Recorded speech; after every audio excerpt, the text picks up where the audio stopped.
We're actually physically going through that right now with some technology that we deliver to our clients that recently did add on AI capabilities. So we're internally going through a lot of change management, getting people comfortable with using that tool, and also really having to dispel their fears, because people like the idea, but they do still have this inherent fear that if I use this tool and I become more efficient, maybe I'm going to get replaced. And that is not our strategy at all with technology. It's to eliminate as much as the mundane transactional work that exists so that we can actually reframe and retool our teams to do more, Yep. right? We want them to be able to expand the capabilities that we offer to our clients.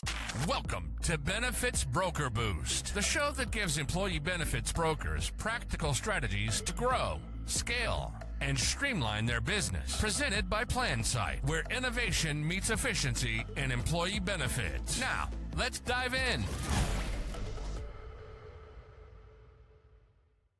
Welcome back to another episode of Benefits Broker Boost. I'm joined today by Michelle Jukoski. Michelle, thank you so much for being here. My pleasure, Adam. Thank you for having me. I'm really excited about our conversation today. Michelle's background is a long one in employee benefits. She's currently the EVP of Technology Strategy at Hub International. If you don't know who Hub International is and you're in the employee benefits space, you've probably been hiding under a rock for the last couple decades. 27 years to be Yeah. exact. Yeah. So you know who Hub International is. And so she leads all of technology strategies there. The exciting part about this is we're going to go through implementation. We're going to go through pressure testing technologies. We've got a lot of really interesting things we're going to go through. And Michelle, I always like to tell the guests, the goal of this podcast is that anyone that takes time out of their day to watch this and listen or watch or listen to it, that they walk away with something that they can practically do tomorrow to better themselves or their business. And so I know based on your background and the questions that we've got, that there will be a lot of value here. So anything else you want to add, Michelle? You've been in the industry for decades, but anything I It missed? definitely has. So I have seen, the true evolution of technology, literally almost from the time there was no technology to today. So Yeah, that's the exciting part is, you had mentioned in our conversation that you've seen it evolve from fax machines to now AI driven platforms, and you've been through it all. And what's really cool to me, Michelle, is that you've stayed on the forefront of all of that technology advancement, where you've led HR techs at HR tech at big agencies. You're now in charge of all of the technology strategy at Hub. That says a lot about going from basically working with almost no technology, some spreadsheets, some fax machines, all the way to where it is now. So you've stayed on the forefront of that the whole time. As you've gone through those changes from fax machines to now where we're getting a lot of AI that's building in and doing a lot of the stuff we all don't like to do for us, what are the moments that stand out the most to you that were kind of the dramatic shifts that changed the broker role or the agencies in the last several decades? sure. So, the obvious one was, I still remember the day. It was 1994, and we all stood around our marketing director's desk and got introduced to the World Wide Web. So, that was that was pretty life changing. But I think from a benefits administration and a technology perspective here, the moments that stand out the most for me are really the first generation of online enrollment, which we saw in the early 2000s, where you could actually see data in real time, right? Instead of waiting for weeks, because when I first started my career at Travelers, you had to, manually fill out applications. You had to fax them, or put them in the mail. So Other moments that stand out was the transition from some Ben admin platforms that actually went SaaS. Now, a couple of the big names actually started there, like Business Solver and PlanSource. They started cloud first from the get-go, but it didn't take long in the early 2000s for B-Swift to follow suit, and then pretty much everyone has since then. So I think that's been huge for the industry because it really democratized access to these platforms. So smaller employers could actually afford, what the Fortune 5 companies had access to. And then two other big things. One was the integration, what I call the integration era, when suddenly those Ben admins could now integrate with with payroll and HRIS. So systems were talking to each other. And now today we're talking about AI and decision support. So we've seen a lot of acceleration over these past decades. Yeah, those are some really cool influx points that you brought up. One of them, I think a lot of there are brokers that are in the industry right now that maybe never had to install a program specifically on their computer with a CD-ROM, right? So uh, that's a really interesting one. You said it democratized access to it, and that's a really good point that they could charge by seat. They could start charging different ways than an on-prem physical CD-ROM would charge, and that did open up access there. But yeah, those are definitely some of the major influx points that we've seen, and it's really cool that you've been around through all of those and stayed so up to date and informed on all of those that you've basically led the way in a lot of major agencies for that. Well, Um, I was oh, go going ahead. to just say, it's something that had interested me and excited me from the get-go, and I really saw that it was going to transform us from being a transactional broker to really being a strategic advisor for our Yeah, clients. yeah, it definitely is. The technology used the right way. I actually had this conversation yesterday with a regional manager of a big brokerage that is exceptional at um, retention and client care, and we were talking about how he views technology as solving the things that are the mundane tasks to open up the relationships more, so that we can spend more time advising clients, we can spend more time understanding their businesses. And yeah, I think that's a really great way to look at technology. And it's really cool that you keyed in on that pretty early, and that's what kind of helped you be more passionate about the adoption of technology. So I like that a lot. Um, a lot of agencies are looking at technology and adopting new technology. And I think we're at an influx point with as much consolidation as has happened, that some agencies that were hesitant to adopt technologies are realizing that they've got to do so. You've done this now at large agencies, and you've done a lot of technology adoption and implementation. What are the most common mistakes that you see brokers and agencies make early on in the evaluation process when they're looking for technology? Sure. So I think the number one big mistake I see is brokers buying for features instead of outcomes. So they fall in love with the demo, everything's really slick, the interface, everyone's very excited, and the agency signs on with not really sometimes doing their homework and asking the fundamental questions about, what operational problem is this actually going to solve for us and our clients. So I think one of the key things is making sure that they actually do requirements gathering ahead of time. Make sure they really understand what the need is before they start looking at the tech. And then they end up with technology that is actually going to solve their problems, not someone else's. And then we talked about integration a couple minutes ago, and ignoring integration could also be a problem or a mistake that an agency would make. If you end up purchasing a platform that's isolated, that doesn't integrate into their tech stack, it really isn't going to be beneficial. Yeah, those are huge. I talked to our chief product officer, and he continually pushes this thought of we're solving workflows, not features. Yes. And you have to think of it in terms of that is technology is as valuable as the workflows that it makes easier, not, hey, this is really fancy. This is Yes. really cool. This got me really excited. It's hey, this workflow that takes a long time now takes half the time, or this workflow that took 15 people now takes 7 people, right? So you have to evaluate it. And I love that you highlighted that, because I think it is really easy to get caught up in, wow, look at that cool feature, or look at that cool one thing that it did. I might use that one time in the year, and it's Hmm. not actually solving a workflow issue. So really, really And, great advice. we talk about workflow. I think agencies can sometimes underestimate change management, and they want to take their current process and just move it over to the technology Mhm. without asking the questions of, wow, this technology can actually help me do things faster, better, have more streamlined workflows, and actually redesign the way they do work. Yeah, yeah, So, you have to look at the end to end, and yes, and we say that often. Plansight is a workflow streamlining platform, right? We make that process faster, but you can't just say, "Okay, I'm just going to move everything over to Plansight."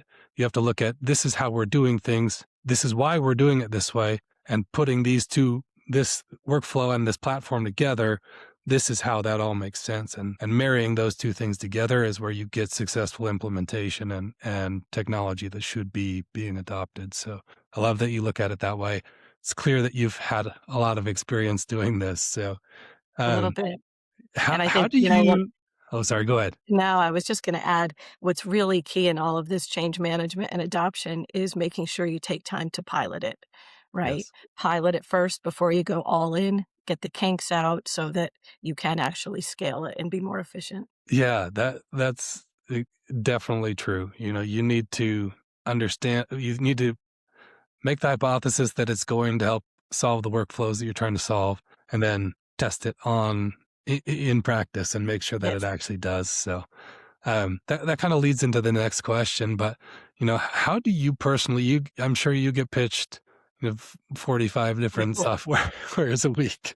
How do you personally cut through the noise in the vendor sales pitch and determine which technologies are actually going to create operational value? That is a really great question, Adam. So, and I'll say it out loud, it's been 30 years of evaluating vendors and doing evaluations on behalf of clients. Although I haven't done one in quite a few years now, for a client, but still evaluating tech. I mean, first you have to really separate the flashy marketing from the actual mechanics of the platform, right? Today, every vendor is going to tell you that they're AI powered, they're best in class, they're purpose built, but we actually need to see, from my perspective, we need to see the product. I want a use case. I want to put some of my data in it. I want to create scenarios and some edge cases to really see if it can function, at the level that they claim it does. Because everybody says they're best in class and that they're number one. So Yeah, that's really good advice, and yeah, I think a lot of people do this, but I hope that everyone does it. Is that when you're evaluating a software and you're potentially signing up for an agreement of a term, you do want to make sure you have a sandbox that you can put your own information in, that you can test those edge cases, like you said, and you know sometimes the edge cases may not work, and you need to know how frequently that's going to happen. And if you can solve 95% of the problem here's the edge case, it happens 5% of the time, it may still be worth adopting, but you do want to push the limits of it to see exactly how frequently that's going to fail. So again, really, really great advice. How long before you start putting a pilot on are you kind of getting people in the sandbox and testing and trying to break things, push those edge cases? And then at what point, this is kind of just a further in-depth question on that, but at what point are you like, okay, now it's time to pilot, and I think this is going to work. I've pushed the edge cases. Looks like it's working really great with our data. Now we're going to pilot. How long does that process typically take? Oh, that's also a great question. I think it really depends. It depends on, what is first we want to know what is your sort of standard implementation time. And, we're hate to say that it's not that we're negative, but we're always looking at, okay, we want to know in some cases, where did things not go well? So we call it not the happy path, right? But the hard path. So, this could, implementations, depending on the size and the scope of a particular client, can range on the shortest end from 6 weeks all the way up to 6+ months, depending on the complexity of the client. So as far as getting into the sandbox, you want to make sure that through the implementation that there's been a very heavy discovery upfront, right? Obviously, we would have done that before the decision was made to purchase a certain tech. But then a very, very hardy and hefty requirements gathering time period. And that does take time, again, depending on the size and complexity of the client. So, generally once the core structure of the platform is built out, that's when it's a really good time to start working in that sandbox environment. Okay, very cool. So you're kind of looking at it on a case by case basis and evaluating it based, this pilot's going to happen, the sandbox phase is going to happen for this amount of time, pilot's going to happen for this amount of time, kind of based on complexity and potential workflow disruption. Yes. Okay. And so, I guess my answer there was more predicated on like implementing and Ben admin.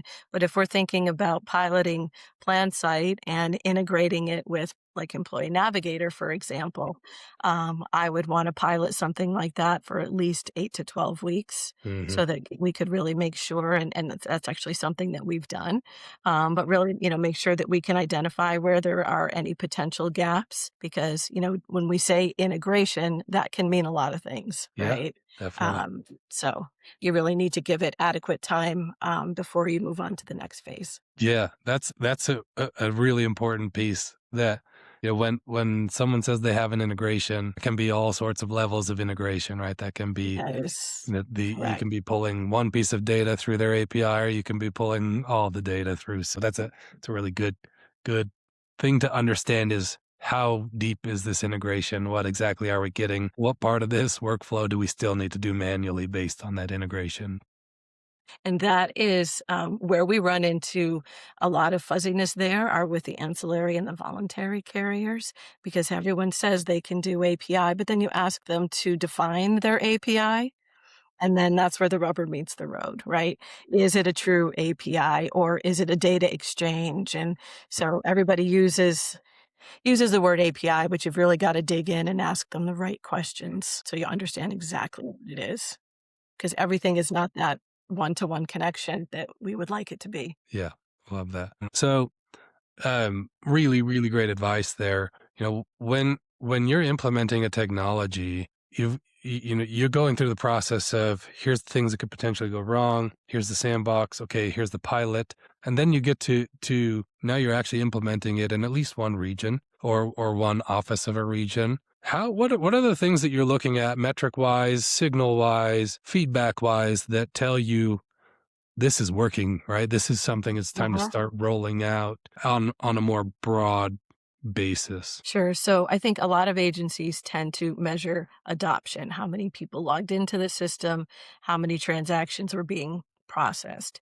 To hmm me or to us, that's really just table stakes. What we're looking for is what's the operational impact? Did you and are you continuing to reduce time to value? Have error rates and certain things gone down? And are you actually able to handle more volume without additional headcount? So you might want to look at metrics like hours saved per renewal cycle or per open enrollment or even per RFP. Yep. Yeah. Those are huge. Y- there are a lot of people that say, we're using it or we're not using it, or 10 people Hmm. on the team are using it. And that could be good or bad for your agency, depending on if it's actually saving time. So that's a really good metric to highlight is what are the actual time savings, what are the actual headcount savings? Because at the end of the day, a technology implementation, I tell people this often, when technology is meant to shorten workflows and make things easier, it's not actually an immediate ROI, right? Unless you're willing to cut a bunch of headcount, then you get the ROI of that cost savings. But you've also got to figure out what are we going to do with that additional time? Is it that we don't have to hire as aggressively as we grow our book of business?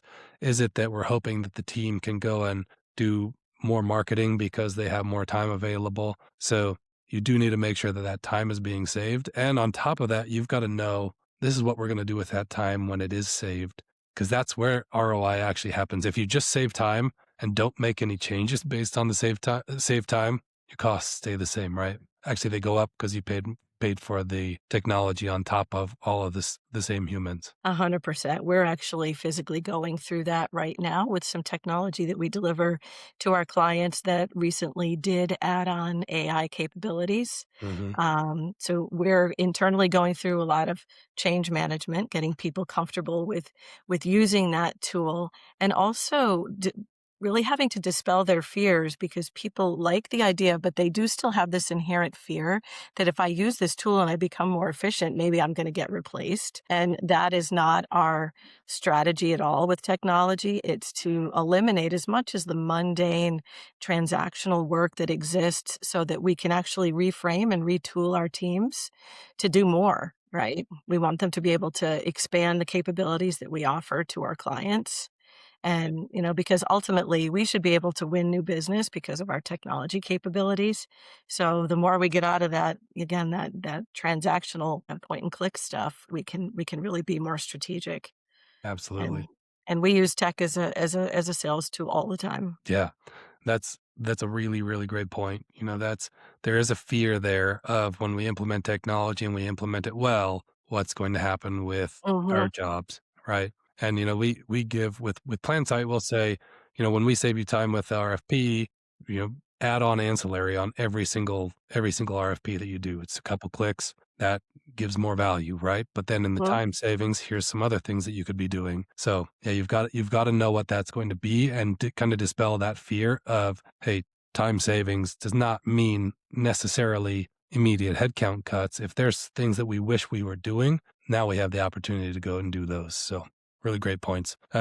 Okay, so when we talked, you mentioned the importance of keeping the human in the process of implementing AI. I'm curious where you see AI adding the most value today and where you feel like brokers need to be more cautious and we definitely need to keep more humans in that process. So you'll hear me, and I'll probably say it a couple times today. Our approach is really you need to deploy AI because you need to transform the workflows like we talked about in the beginning, and so that we can increase production and become more efficient. However, AI, it's still a machine, and you need to still, take the approach of human in the loop, right? Or it needs to be human-centered AI delivery. We spent a lot of time, as a matter of fact, talking about that this week at our leadership summit. The tools are fantastic, but you still need the human objective look at things. You need to ensure accuracy. We've run into a couple of situations with clients that instead of using subject matter expertise or experts to make a technology decision, they just went into Chat GPT. Now, that's very dangerous, right? Because, if you don't know how to use AI correctly and you don't know how to frame questions correctly, you are going to get a lot of regurgitated information back. So Hmm. it's really important to keep the human in the center of your AI strategy. Yeah, I think a lot of people when they take that approach, sometimes they fail to realize that AI is in a lot of situations trying to make you happy and come up with Yeah. answers that it knows you are going to like. So it's factoring in a lot of the conversations that you've had in the past. So it's going to have some bias in there of things you may have mentioned in a different conversation. So yeah, you definitely need to make sure if you're using AI in a buying process that you've got um, experts in the loop, whether you're that expert or Yes. whether you've got another expert that's in the loop. So really, really great advice there. And I would say, we have really, really cool AI in our product, but I always say that AI is as valuable as it can get information in front of a human faster, right? So Yes. you still need to have the human that's understanding what it's trying to get from the AI, what they're trying to get from the AI, that's interpreting that and then having the conversation. So really, again, it's obvious that you're doing this on a very high level because all of these answers are just spot on. So I love this so far. Anyone that hasn't gotten some great value from this already, just go back and listen. We're about halfway through, and there's been some really amazing advice so far. So the we talked about this just barely, but there are some agencies that um, will rely on ChatGPT or Gemini or Claude to go and help them make technology decisions. What advice would you give them, and where do you see that as a, a misstep for agencies? Yeah, so I think my first piece of advice would be slow down, sailor. Just slow down with AI. It's a tool, right? It's a tool for our use. And AI itself isn't a strategy, right? It's how you use it's what strategy you employ AI into Hmm. the things that you are actually trying to do, right?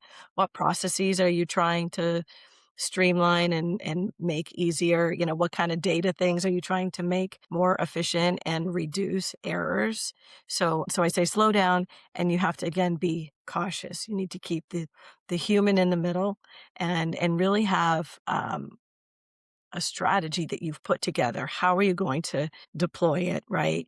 It really scares me to think that, a smaller agency might go, "Oh, that's great. I don't need to have an expert, right, on X and such. I'll just go ask Claude or whoever your AI, bot is." But that's really scary. And that's where, again, I hate to be repetitive, but take it slow and really think about what your strategy is Yeah, around it. yeah, I agree with that, and I think on top of that, the desire to have AI help you make a decision, I think in a lot of situations lends to the narrative that you don't actually quite know what you need yet.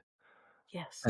And that you're not r- you're you need something, but you haven't clearly articulated what you're trying to accomplish in we talked again about those processes that we're trying to streamline, Mhm. that you maybe haven't figured out what you need to streamline in that process yet, and that you're relying on AI hoping that it will help you find some things. So you need to be, if you're going to use AI for, AI can be really great in helping you research, but if AI delivers you back technologies that you haven't gotten down to a point of, this is our bottleneck in this process, is there anything that makes this easier? Then that's the part where you can get really good information, but never to the point of, "Hey, AI, what's the best for this?" Right? Because that is very subjective. So you can say, "I need to solve this piece of this workflow. What technologies are available?" And then that's where the person comes in, right? Now go and look at all of those. And you've got Yes. to actually communicate to those companies, this is what our workflow looks like. How do you solve that? Where if you just ask AI, what's the best, it could be pulling from a review site that could be owned by one of those companies, right? Absolutely. And it says, this is the best one. And then it pulls that back and it says, this is the best one. But you don't even know if that's going to work for your workflows. So I would say it's good at gathering the information for you. Don't have it make the decision for you. That's where the human needs to come in, talk through with each of those solutions that maybe AI brought back to you, and make the decisions that way based on your actual workflows. So, I think that's I just wanna add one thing here. That is such a valid point, and one of the things that we need to be concerned about, I think, going forward is making sure that our junior employees, the new people that are coming into our industry, that they truly understand the fundamentals of our industry, and that they're not just relying on AI to answer questions, because if AI makes a mistake, they really need to have the skills to troubleshoot and figure out what went wrong. So we really have to balance those capabilities with fundamentals. definitely, definitely. Um, okay, so I'm curious about this one, and Hub is such a large organization, and so you've got the perspective of a national brokerage, multi-region brokerage. Um, what makes multi-region technology rollouts so difficult? And for multi-office or multi-region agencies that are rolling out technology, what advice would you give to avoid fragmentation in those agencies? Well, there's a couple of challenges that we face. One, when we're trying to roll out something new, we've got to consider that across the enterprise, we've got legacy platform diversity like you can't imagine, right? Yeah. Because we are an organization that grew through acquisitions, we inherit all kinds of different technology stacks. So it's literally not, you can't just rip the Band-Aid off overnight and say, hey, we're going to disrupt everything that you're doing. It really needs to be a real planned, thought out strategy for deploying something new. And I will tell you, we have made mistakes over the years. Some of those are we've adopted a new technology and then we say, well, you don't have to use it. I can tell you we're big enough now that that really doesn't work anymore. We've got to, standardize some of the functions and things that we do at an enterprise level to become more efficient and really eradicate those redundancies that exist. If you look at one hub versus another, there's got to be some continuity. So for us, it's a transition or a transformation from sort of being, autonomous to really employing more standardization. Yeah. And walk me through the change management there, because the idea behind you can use this if you want is let's not ruffle feathers, right? Like that's really what it is. It's we've identified this probably will make your life easier, but use it if you want to use it is kind of a hey, mm, we don't want to ruffle feathers, so like use it if you want it. How Yeah, does so that it's change it is management look different? that's a really great question, and it is a little bit of a process. So I think from our perspective, to avoid fragmentation, we really need to start with a technology governance framework and not a mandate. Because if we do mandate, it isn't going to work either, right? So we have to find some gray area and a balance there. So if we have a framework that actually defines who our preferred platforms are for certain things, and then we define what our integration standards are and data requirements, we can leave a little bit of room for some regional flexibility within those guardrails. But we talked earlier today a little bit about pilots, right? So piloting these types of changes regionally before we roll them out nationally is also key. And I think we've had some direct experience with Plansight on that, really picking a region that's actually willing and we can work with them to prove the value, document the results, and then you let success stories be able to drive further adoption as Yep. opposed to mandates. That's great advice. So you're basically saying you're basically creating a list of approved vendors, saying based on integrations that we need, based on security protocols that we need met. These are the approved lists. Pick and choose. We like this one. We're going to pilot it with this region because they like it also. They're gonna test it. If we get really great results, then we'll kind of like try to snowball that through the rest of them. Yes, Nice. exactly. So if we create a framework for them, hopefully makes them the right choice easy for them to make. Yeah, that's great advice. And yeah, the mandates, especially at an organization that is involved in so many acquisitions and consolidations, those are going to be tough because, like you said, a lot of legacy software comes along with that. A lot of Mhm. legacy systems come along with that. And yes, you want to streamline all of those, right? You want all of them to be as perfectly streamlined as possible. You want as much oversight and predictability as you can get. But there's also, if you just force a mandate, you may turn a lot of people you need in an office because Mhm. it's not working. So, It's but that fine line between this is the way we've always done it and that, you know, turning into a next gen broker. yes, that's great advice. Okay, so now let's shift to smaller agencies, right? So Mhm. smaller agencies, the feedback that I get from a lot of them is that they often feel like they lack access to some of the same tools as larger firms have.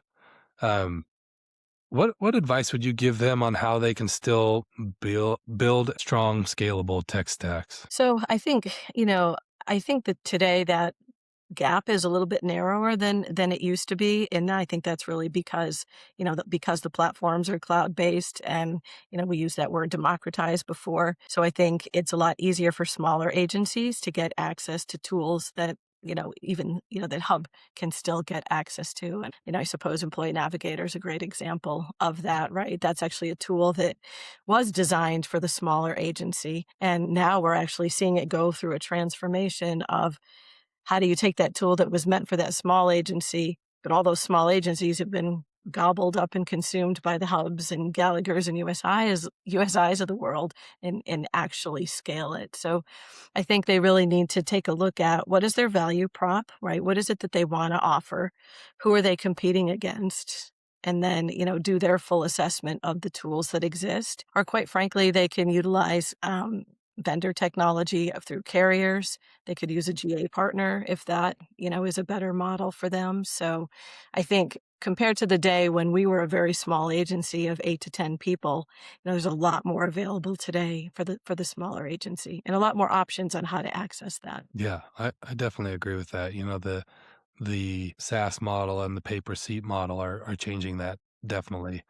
And it's narrowing that gap, which is a good thing to see. It's allowing smaller agencies to grow, and that's a lot of times ending up in, again, a consolidation with a larger agency, but it's giving them upward movement and expansion. So one thing that I want to ask, you've obviously stayed very forefront of technology adoption, of technology availability, and we see people get stuck in that a lot, right? We see people Mhm.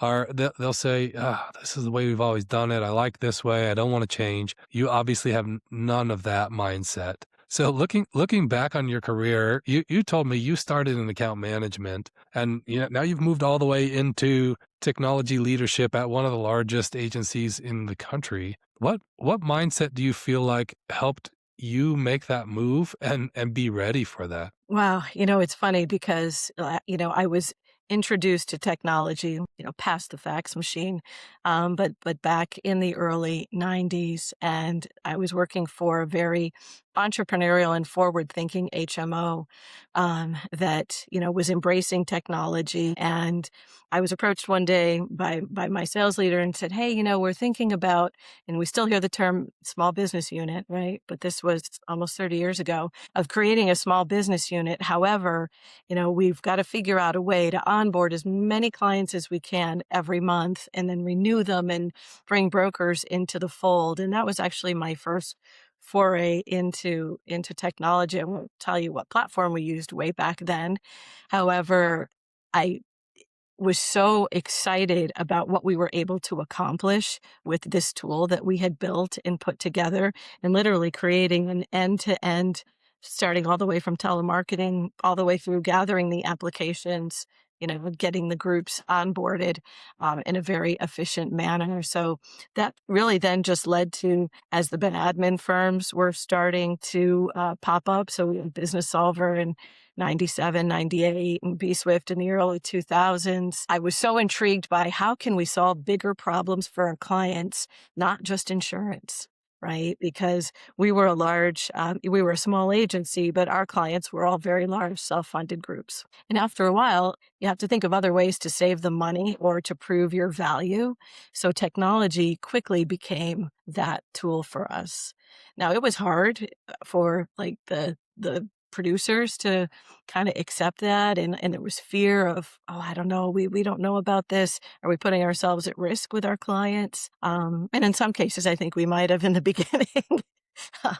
As technology was evolving, and frankly, the technology vendors were learning, we were learning as an industry, right, as brokers. But I really just, with every new advent of a new type of technology and integrations, just constantly forward thinking about how is this going to make us better as a broker? What additional value are we going to add to our clients? And frankly, how are we going to use this subject matter expertise to differentiate us as a broker and hopefully win new business? So I've kind of been a technology geek for a long time, but it is so cool to see where it is today. And I feel like we're almost there, Adam, with taking the whole life cycle now, right? From quoting to enrolling to, decision support in the middle, employee engagement. I think we're on the precipice of that 360 experience for Yeah. clients and employees. Do you It's getting agree?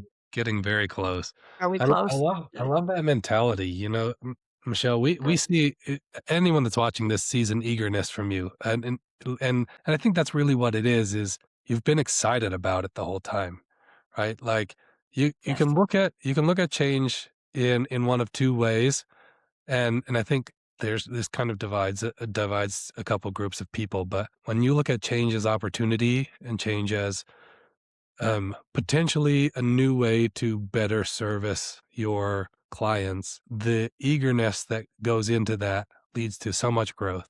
But you could also view change as, what if it doesn't go as well, right? What if it works worse? And Yeah. now, now we've got to undo a bunch of stuff. So I love that mentality from you, and it's really easy to see that you've had that, and that's contributed to a really, really great career for you. And to the point where in terms of, understanding and leading technology at an agency, there are not many people that have the experience that you do. So that's really, really fun to see. Okay, so usually I ask people what has them most excited about being in the employee benefits space right now. I want to ask you a slightly different question as our last question. It's still that forward-thinking question. What do you think is going to be, exciting? But what do you believe the best-run brokerages are going to be doing differently with technology in the next 3 to 5 years, or even 10 years if we want to go out that far? Sure. So I think, we've got to look at it from two perspectives. One, we have to look at it from an internal perspective, right? And the stuff we talked about a couple of minutes ago with, agency management, how we do things, the tools that we deploy, integrations of things to really streamline our workflows.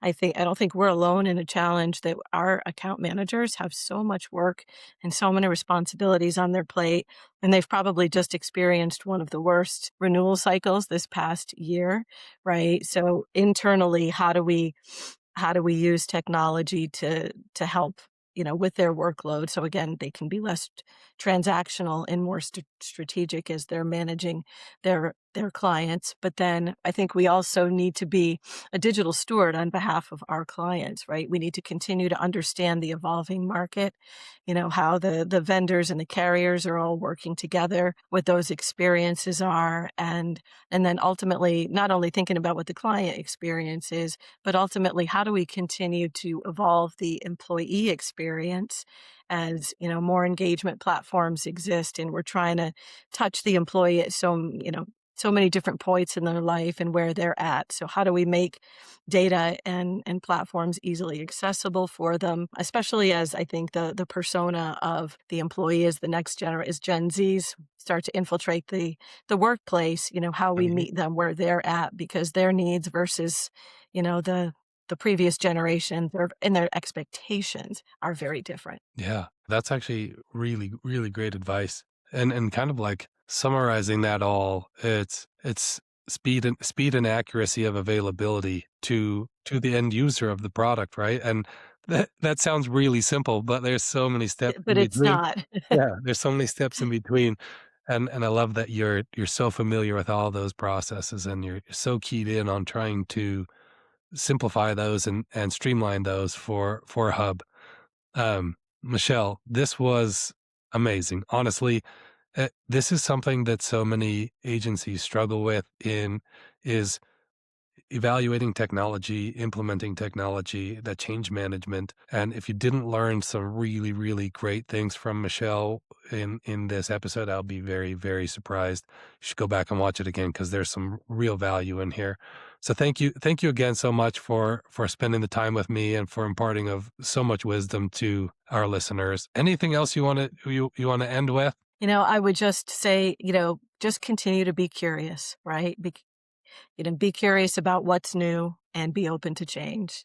And Adam, this has been great. I think you and I could probably talk for another 3 or 4 hours We about all of definitely this. could. So hard to keep it all condensed, but I really Yeah. appreciate the time today. I had to stop myself from going further into the weeds on a lot of these questions, but we definitely could. And again, appreciate your time so much.